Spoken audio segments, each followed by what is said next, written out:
إذا الحضارات دي أو الحضارة بتاعتنا دي المصرية القديمة مش الفراعنة، عشان لفظ فراعنة ده هم عايزين يلزقوه لنا بالغصب كده وبالعافية عشان إيه نبطل تفكير فيها. لأ،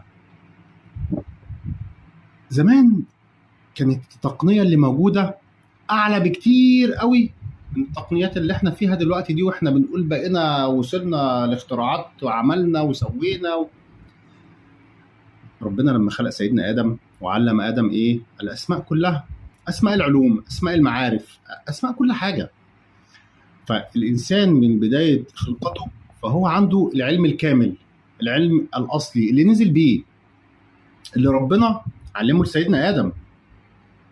يعني احنا لما نكون العلوم دي اللي توصلنا لها هي على فكرة مسروقة حاليا من البرديات المصرية القديمة، لكن حتى بنقلدها.